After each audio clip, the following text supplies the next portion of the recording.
ದಿನದಿಂದ ದಿನಕ್ಕೆ ಚಿನ್ನ ಬೆಳ್ಳಿ ರೇಟ್ ಹೆಚ್ಚಳವಾಗ್ತಾ ಇದೆ. ಈ ಬಿಸಿ ವಿಶ್ವವಿದ್ಯಾಲಯಕ್ಕೂ ತಟ್ಟಿದೆ. ದಿನದಿಂದ ದಿನಕ್ಕೆ ಚಿನ್ನ ಬೆಳ್ಳಿ ರೇಟ್ ಹೆಚ್ಚಾಗ್ತಾ ಇದೆ, ಗಗನಮುಖಿ ಆಗ್ತಾ ಇದೆ. ಈ ಎಫೆಕ್ಟ್ ಇದೆಯಲ್ಲ, ಇದು ವಿಶ್ವವಿದ್ಯಾಲಯಕ್ಕೂ ತಟ್ಟಿದಂತೆ ಕಾಣಿಸ್ತಾ ಇದೆ. ಯಾವ ರೀತಿ ಒಂದಕ್ಕೊಂದು ಸಂಬಂಧ ಹೇಳ್ತೀವಿ, ಲಿಂಕ್ ಇದೆ. ಬೀದರ್ನ ಪಶುವೈದ್ಯಕೀಯ ಹಾಗೆ ಪಶು ಹಾಗೂ ಮೀನುಗಾರಿಕಾ ವಿಜ್ಞಾನಗಳ ವಿವಿಗೆ ಬಿಸಿ ತಟ್ಟಿದೆ. ಯಾವ ಕಾರಣಕ್ಕಂದ್ರೆ ಬೀದರ್ ವಿವಿಯಲ್ಲಿ 15ನೇ ಘಟಿಕೋತ್ಸವ ನಡೀತಾ ಇದೆ. ಈ ಘಟಿಕೋತ್ಸವ ಕಾರ್ಯಕ್ರಮದಲ್ಲಿ ಚಿನ್ನದ ಪದಕವನ್ನ ವಿತರಣೆ ಮಾಡಲಾಗುತ್ತೆ. ಇಂದು 15ನೇ ಘಟಿಕೋತ್ಸವ ಕಾರ್ಯಕ್ರಮ ಇದೆ. ಸೊ 34 ಪ್ರತಿಭಾನ್ವಿತರಿಗೆ 81 ಪದಕವನ್ನ ಪ್ರದಾನ ಮಾಡ್ಬೇಕು. ನೋಡಿ ಏನೇನಾಗತ್ತೆ ಚಿನ್ನ ಬೆಳ್ಳಿ ರೇಟ್ ಜಾಸ್ತಿ ಆಗೋದ್ರಿಂದ ಅಂತ ನಾವು ಅನ್ಕೊಳ್ತೀವಿ, ಒಂದಕ್ಕೊಂದು ಯಾವ ರೀತಿ ಇಂಟರ್ಲಿಂಕ್ ಆಗತ್ತೆ ಅಂತ.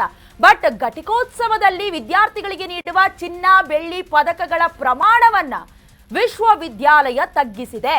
ವಿದ್ಯಾರ್ಥಿಗಳಿಗೆ ನೀಡುವ ಪ್ರತಿ ಬೆಳ್ಳಿ ಪದಕದಲ್ಲಿ 20 ಗ್ರಾಂನಿಂದ 17 ಗ್ರಾಂಗೆ ಇಳಿಕೆ ಮಾಡಿಬಿಟ್ಟಿದೆ. ಬರೋಬ್ಬರಿ 3 ಗ್ರಾಂ ಇಳಿಕೆ ಆಗಿರೋದು. ಇನ್ನು ಚಿನ್ನದ ಪದಕದಲ್ಲೂ ಕೂಡ ಕೊಂಚ ಇಳಿಕೆ ಕಂಡಿದೆ. ಈ ಬಾರಿ ಘಟಿಕೋತ್ಸವಕ್ಕೆ ತೆಳ್ಳಗಾದ 60 ಪ್ರಾಯೋಜಕತ್ವ ಚಿನ್ನದ ಪದಕಗಳು ಅಂತಾನೆ ಹೇಳಬೇಕು.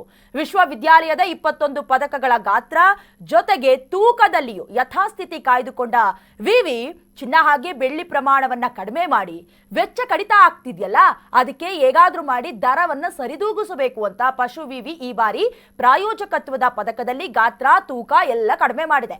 ಈ ಬಾರಿ ದಿಢೀರ್ನೆ ಚಿನ್ನ ಬೆಳ್ಳಿ ದರ ಆಲ್ ಆಫ್ ದಿ ಸಡನ್ ಹೆಚ್ಚಾಯಿತು. ಹಾಗಾಗಿ ಈ ನಿರ್ಧಾರ ತೆಗೆದುಕೊಂಡಿದ್ದಾರೆ ಅನ್ನುವಂತ ಮಾಹಿತಿ ಸಿಗ್ತಾ ಇದೆ.